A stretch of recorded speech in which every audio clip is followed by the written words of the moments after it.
congratulate you and the rest of the media on getting Obama elected. If your point is that perhaps Barack Obama is in for a new world order, I think you are correct.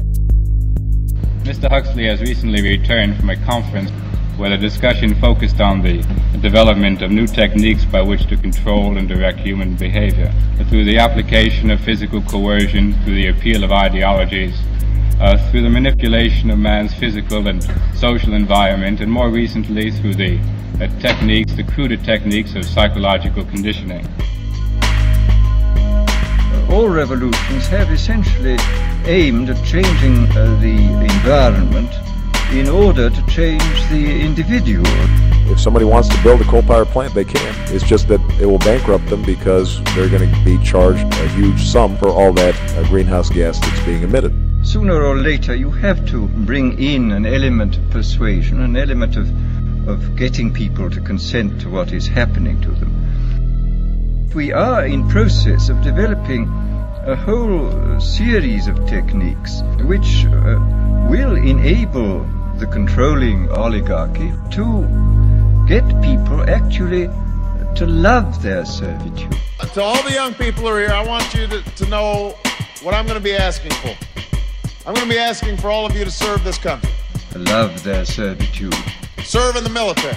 People can be made to enjoy a state of affairs which they ought not to enjoy. Serve in the Peace Corps. Serve in the homeless shelter. The enjoyment of servitude. Serve in some capacity for your community. And that there seems to be a general movement in the direction of this kind of ultimate revolution, this method of control by which people can be made to enjoy a state of affairs which, by any decent standard, they ought not to enjoy. The enjoyment of servitude. You have to, in a sense, it's required of everybody, 18 to 25, 3 months. Because I think anytime somebody serves their country in some capacity, we're going to be stronger for it. The scientific dictatorships of the future, and I think there are going to be scientific dictatorships in many parts of the world, but if you can get people to consent to the state of affairs in which they are living, the state of servitude. And Barack Obama will require you to work. If you can do this, you are likely to have a much more stable, a much more lasting society, a much more easily controllable society than you would if you were relying wholly on clubs and firing squads and concentration camps.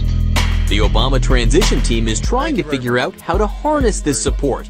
Some think there is potential to convert political support into social activism, part of an army waiting for new orders. In the recent history of brainwashing, we see that the Pavlovian methods have been applied systematically. I think it's going to bring in an era where the president's connected with an army to do his bidding. A very large army of totally devoted people has been created. But the question now is, what to do with this young, eager, energetic army? We cannot continue to rely only on our military in order to achieve the national security objectives that we've set. We've got to have a civilian national security force that's just as powerful, just as strong, just as well funded. Well, then we come to the consideration of other techniques for inducing consent. A light will shine down. You will experience an epiphany. First of all, there are the methods connected with straight suggestion and hypnosis. You will say to yourself, I have to vote for Barack. Human populations can be categorized according to their suggestibility. This is a matter of enormous political importance. For example, any demagogue who is able to get hold of a large number of these 20% and to organize them is really in a position to overthrow any government in any country. Yes, we can. Part of an army waiting for new orders. What's required is a new declaration of independence, not just in our nation, but in our own lives.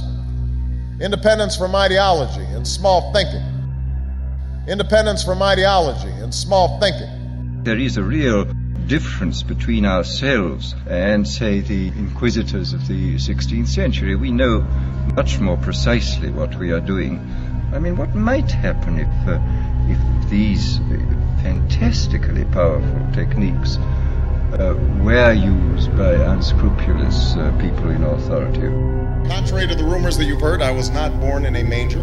What sort of society would we get? That's the reason I launched my campaign for the presidency nearly 2 years ago.